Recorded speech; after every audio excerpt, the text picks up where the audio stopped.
이 강에서는 뭘 얘기해보고 싶으냐면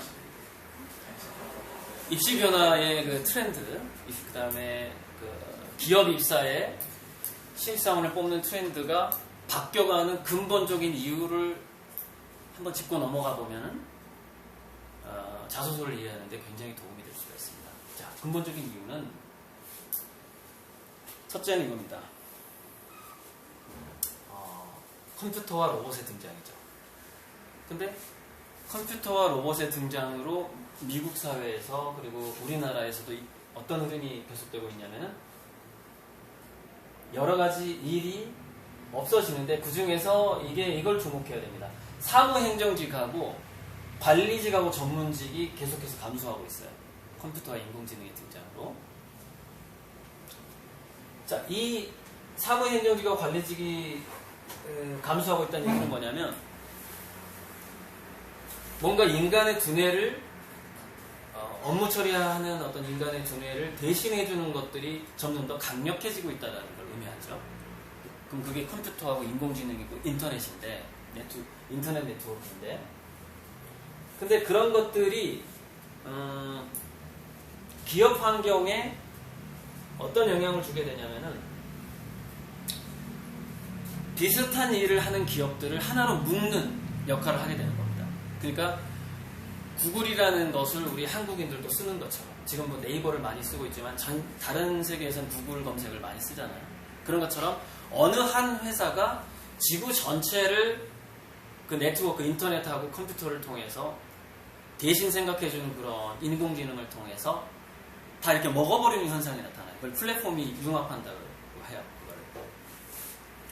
그런 현상이 나타나다 보니까 이제 새로운 사업의 영역, 새로운 니치 시장을 그 기업이 먼저 선점하지 않으면 그게 선점 효과예요. 그러니까 창의적인 분야를 먼저 선점하지 않으면 망해버리는 시대가 된 거죠. 그래서 그 인공지능이 나오게 되면서 지적인 노동자들이 약 47%가 실업자가 될 거라고 옥스퍼드 대학에서 연구해서 발표한 거란 말이죠. 그러니까 이제는 단순히 지식이 많은 인간이 필요가 없는 거죠. 일단 기업에서 필요가 없어요. 지식이 많은 애가. 어느 정도 지식은 갖추되 그 다음에 창의성을 발휘할 수 있는 애가 필요해진 거죠.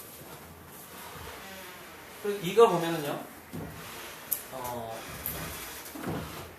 그 입학사정관제에 가장 큰 영향을 미치는 것이 두 가지가 나오는데 그 아이의 부모의 가치관과 인재상이라고 나옵니다.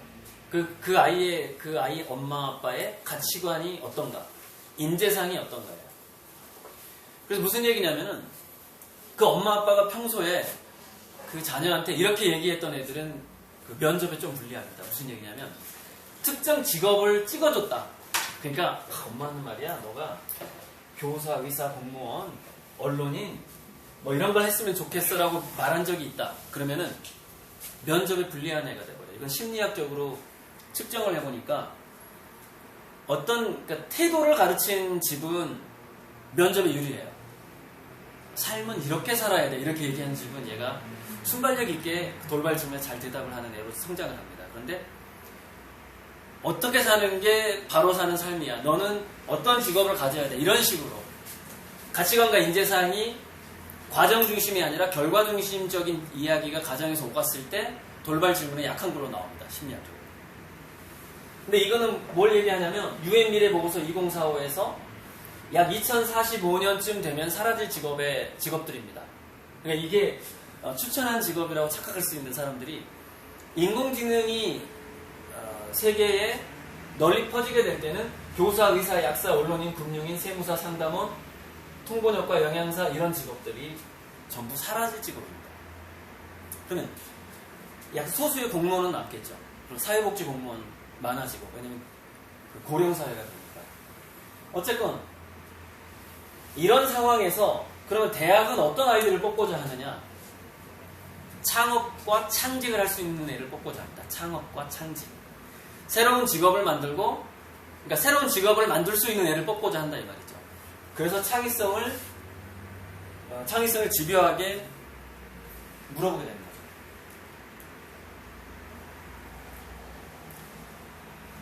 그래서 통섭형 융복합 인재를 뽑고자 하는데 이거는 특목고에서부터 뽑고자 하겠죠. 그러려면은 이 10가지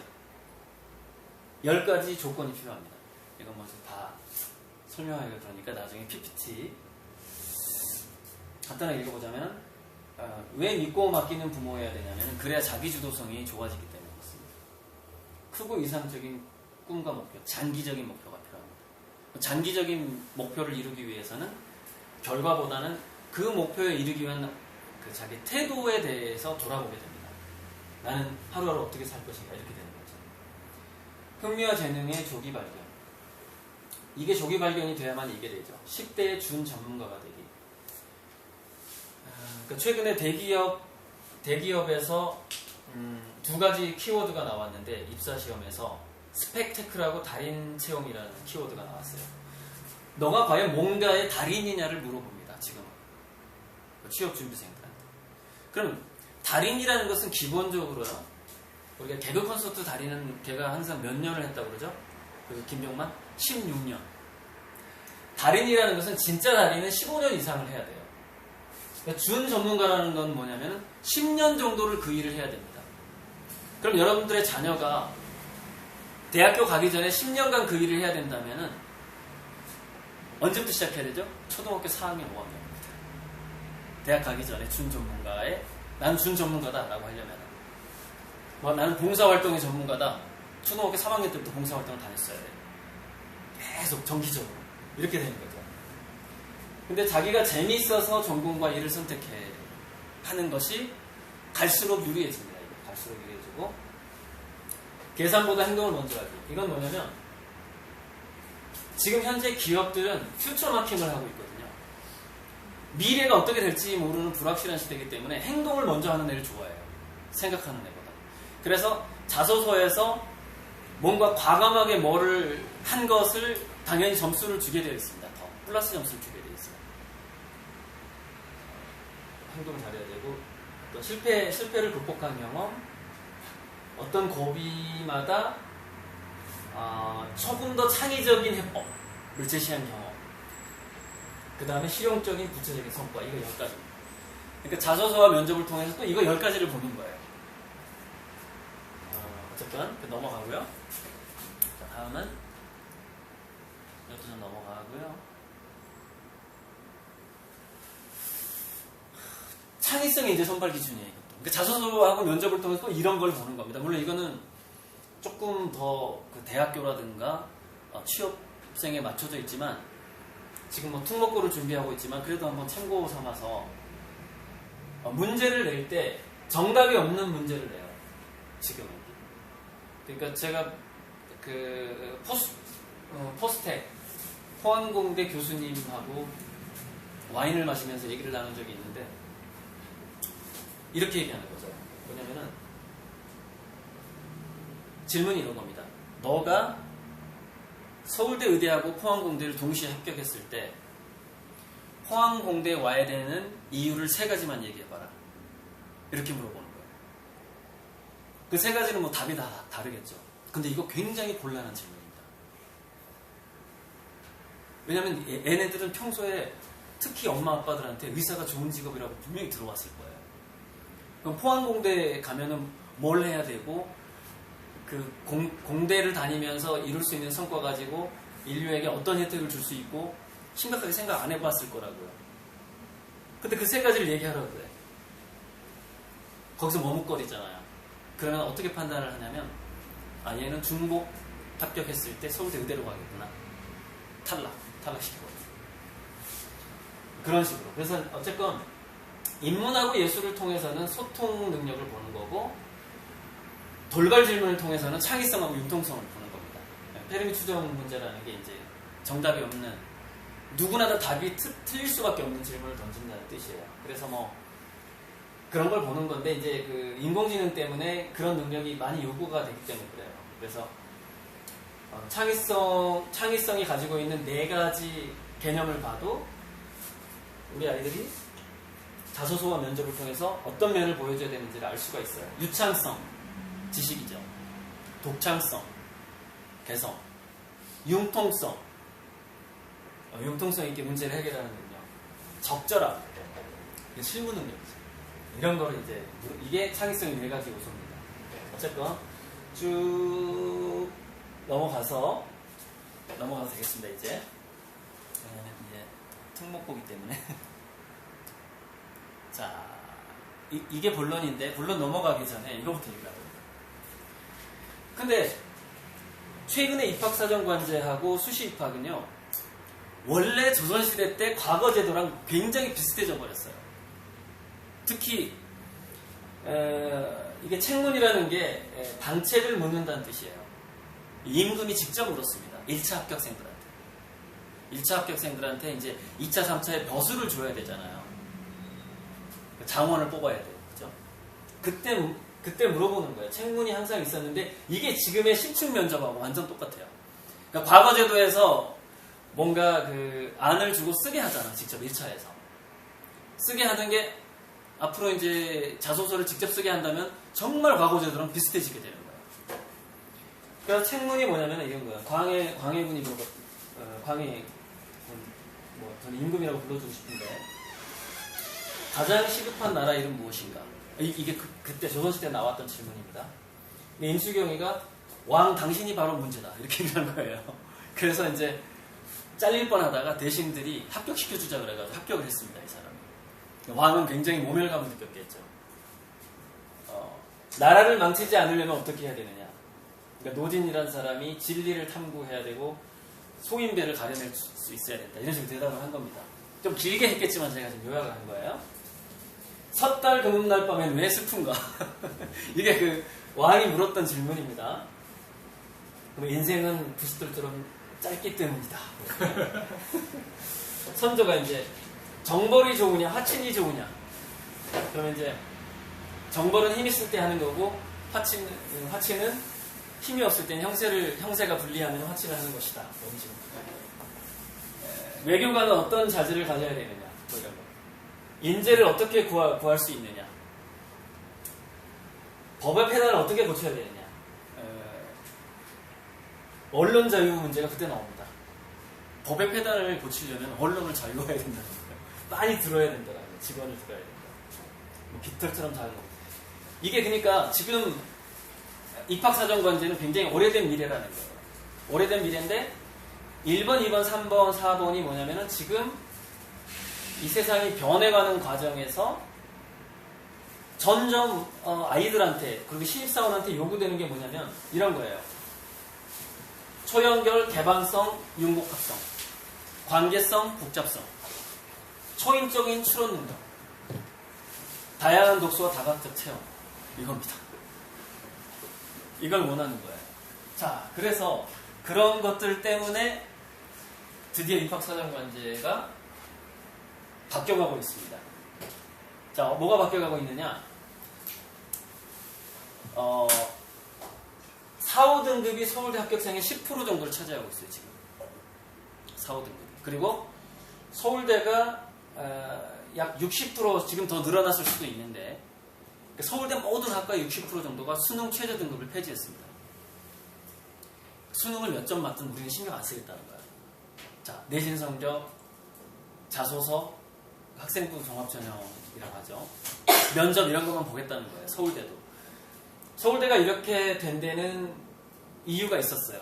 굉장히 우수한 학생이 서울대를 지원했다가 최저 등급이 하나 부족해가지고 떨어졌는데 연세대를 합격했습니다. 연세대를 합격했는데 얘가 대학교 2, 3학년 때 세계적인 논문을 써요. 그래가지고 굉장히 그 과에서 슈퍼스타가 됩니다. 대학생이. 그래서 서울대에 있는 교수들이 아니 저렇게 우수한 애가 왜 서울대를 못 왔느냐 딱 보니까 수능 최저 등급 때문에 못 온 거야. 그래서 이런 일을 다시는 없게 하자. 그래서 아주 경쟁률이 높은 학과가 아니면 수능 최저 등급을 다 없애버려요. 이게 추세입니다. 뛰어난 애는 수능 최저 등급하고 별로 관계가 없더라는 거죠. 최저 등급이 안 나와도 뛰어난 애가 있더라는 겁니다. 보니까. 그래서 이걸 폐지하고 있는 겁니다. 미래는 반드시 100% 폐지할 거예요. 전 이거 장담합니다. 100% 폐지예요. 또 하나는 면접이 어떻게 바뀌고 있냐면 교수 3명 대 학생 3명이 아니라 교수 3명 대 학생 1명으로 바뀌고 있어요. 시간이 어떻게 바뀌었느냐? 30분에서 약 45분. 그러니까 무슨 얘기냐면 1인당 10분만 대답했어도 됐어요. 예전에는. 지금은 1인당 30분을 대답해야 돼요. 30분 이상. 그래서 그 박근혜 대통령이 공기업 그 서류 전형을 폐지하겠다고 했잖아요. 그래가지고 이제 폐지를 했는데 면접을 8시간을 보는 거예요. 온라인 7시간, 실제 만나서 1시간.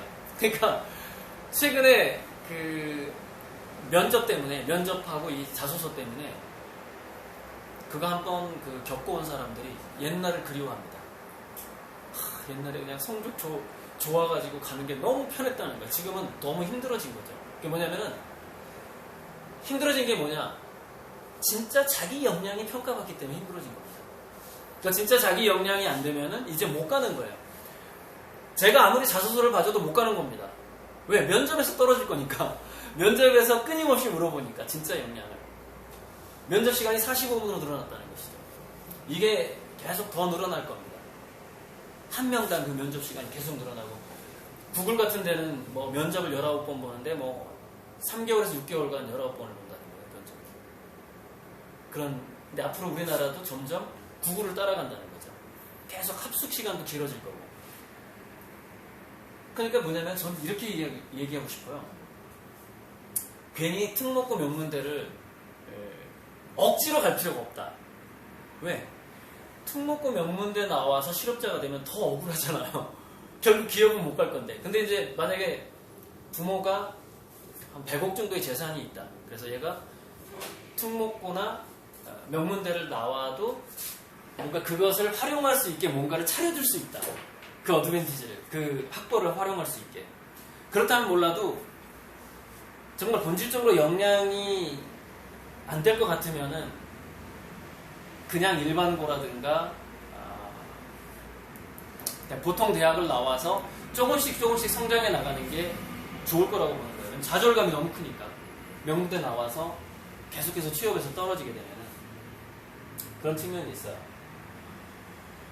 그래서 가장 이런 이제 예를 들어서 뭐 외고와 연대를 떨어졌는데 글쓰기를 잘해서 서울대를 합격한다든지 5등급이어도 뭐 연대나 고대를 합격한다든지 이런 일들이 이제 계속 벌어지고 있는데 이제 그렇게 되는 이유가 이제 부모의 가치관과 인재상이 영향을 주는데 면접에 대해서 두 가지를 알 필요가 있는데 자, 면접은 과거의 히스토리로 미래의 미스테리를 유추하는 과정이다. 무슨 얘기냐면 그 학생이 과거에 어떻게 살아왔느냐를 들으면서 앞으로 어떻게 살아갈 것인가를 유추하는 과정이라는 거예요. 면접은. 이게 핵심이죠. 또 하나 이거는 이제 면접을 가르치는 사람의 이야기고 얘가 김지석 홍대 합격한 김지석 아직도 아마 학생일 것 같은데 그 등급이 굉장히 낮아요. 공부를 못하고 그 성적도 낮아. 근데 면접을 잘해가지고 합격을 한 거야. 홍대 자율전공학부 가려면요 내신 등급 1, 2등급 돼야 돼요. 엄청 힘들어요. 그러니까 거의 스카이급이에요. 홍대 자율전공학부. 왜냐면 미대를 갈 수가 있기 때문에. 이 친구가 합격하고 나서 한 말입니다. 면접은 말로 그림을 그리는 일이다. 그러니까 머릿속에 뭐가 들어가 있어야 되냐면 아까 제가 그 자소서 봐줄 때 자기 마을의 지명의 유래가 이러이러이러한 학문과 연결되어 있는 것을 보았다.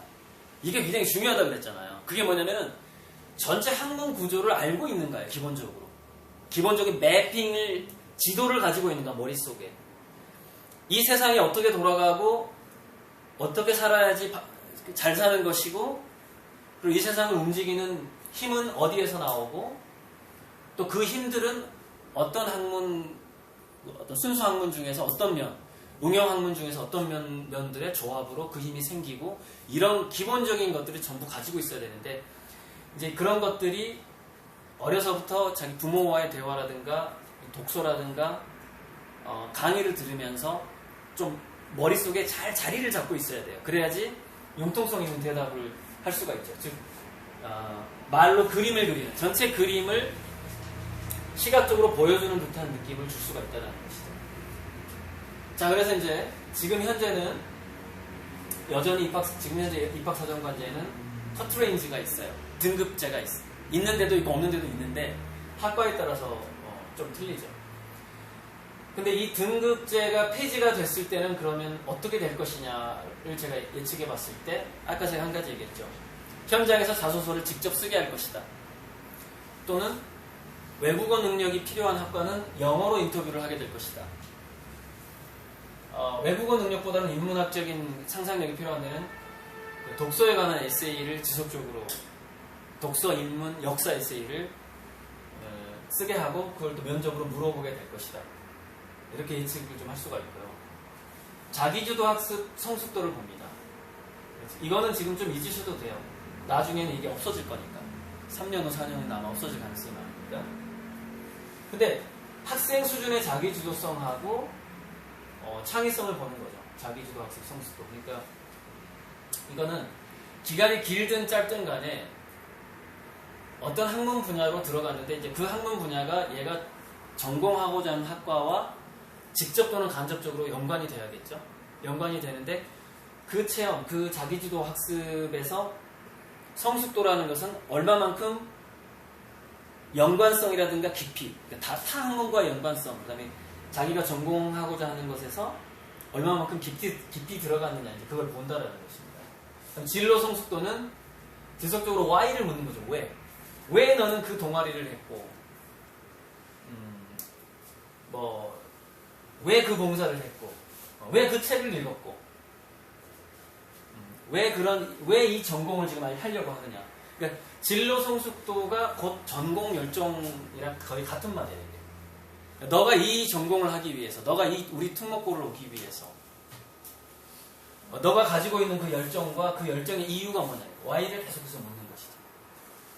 열정을 묻는 것이고, 이제 대략적으로 이렇게 입학사정관제로 가는 이유의 기본적인 것은 우리나라의 기업이 추격형에서 창조형으로 바뀌어야 되기 때문이고, 창조적인 신입사원을 뽑기 때문이고, 삼성이나 현대가 지금 삼성, 현대뿐만이 아니라 KT부터 시작해가지고 전반적으로 위기에 처해 있기 때문입니다. 우리 기업이 위기에 처해 있기 때문에 어쩔 수 없이 이런 자소서라든가 면접으로 진짜 융통성하고 창의성하고 인성이 된 애를 뽑으려고 하는 것이고, 기업에서 또 그런 애를 뽑기 때문에 대학에서도 그런 애를 뽑는 거고, 대학에서 그런 애를 뽑기 때문에 특목고에서 그런 애를 뽑는 겁니다. 그래서 질문이 비슷한 거예요. 기업이나 대학이나 특목고는 질문이 똑같죠. 그래서 그 위기가 이제 간단하게 위기가 뭐냐면, 규모가 너무 큰 미국의 회사들이 한국의 기업과 같은 분야의 일로 계속해서 발을 뻗쳐나가고 있다는 거죠. 그게 문제예요. 그러니까 엊그제 신문에 나왔어요. 애플이 자동차 산업에 진출하겠다는 거예요. 애플이 원래 스마트폰 만들던 데였잖아요. 근데 무인 자동차화 되면서 무인 자동차하고 위성하고 연결되잖아요. 위성하고 차가 연결되잖아요. 그러면은 결국 지금 GPS 시스템에 특허를 가지고 있는 나라는 미국이잖아요. 그러니까 미국이 GPS 시스템에 지금 여러분 우리 내비게이션 사용할 때 로열티를 안 받습니다. 그런데 언젠가 GPS를 사용할 때 로열티를 조금 내시오 할 때가 올 수 있습니다. 그러면 언제 그런 때가 올까요? 미국 기업이 위기에 처하게 되면 그런 결단을 내릴 수가 있어요. 근데 GPS 로열티 안 받아도 제가 봤을 때는 미국 기업의 자본력과 기술력이 너무나 뛰어나기 때문에 우리나라의 삼성, 현대는 정말 하청업체 수준을 벗어나기 힘든 상황이 되었습니다. 그래서 제가 LG에서 이번에 2015년에 LG에서 면접 시간에 물어봤던 거 한 가지만 얘기하고 이제 강의를 끝내겠습니다. 이거예요. LG에서 뭘 물어봤냐면 취업준비생한테 우리 LG가 시장에서 1위 할 수 있는 방법을 좀 얘기해라. 이게 질문입니다. 그러니까 그런 질문을 해볼 거다. 네. 그러니까 무슨 얘기냐면 지금 자소서의 핵심은 결국 이 질문입니다. 뭐냐면 우리 기업이 살 길을 너의 젊은 머리에서 요구된다. 우리 기업에 살 길이 너의 젊은 머리에서 요구가 돼 지금. 굉장히 창의력이 뛰어난 애를 지금 뽑지 않은 우리나라가 망하게 생겼어. 그게 기업의 외침이에요. 그래서 스펙 같은 거 얘기하지 마. 스펙하고 창의성하고 아무 관계 없더라. 이건 이미 그 조사를 통해서 나왔죠. 세상을 변화시키는 이 두 가지 하나만 더 할게요. 자, 우리 회사가 시장에서 1등하는 방법이 뭐냐? 이 세상을 변화시키는 아름다움이라는 것은 도대체 뭐냐? 이거 두 가지예요. 결국 여러분의 자녀가 지금은 특목고를 시험 보고 있지만은 미래에는 이 두 가지를 대답할 수 있어야 돼요. 세상을 변화시키는 아름다움이란 무엇인가? 그 다음에 내가 가고자 하는 기업을 1등을 만들기 위해서 나는 어떤 아이디어를 낼 것인가. 이 정도로 강력한 걸 요구하고 있습니다. 현재. 그게 이제 자소서와 면접의 핵심이라고 볼 수 있습니다. 이것으로 일단 시간은 1시간이 됐습니다. 박수!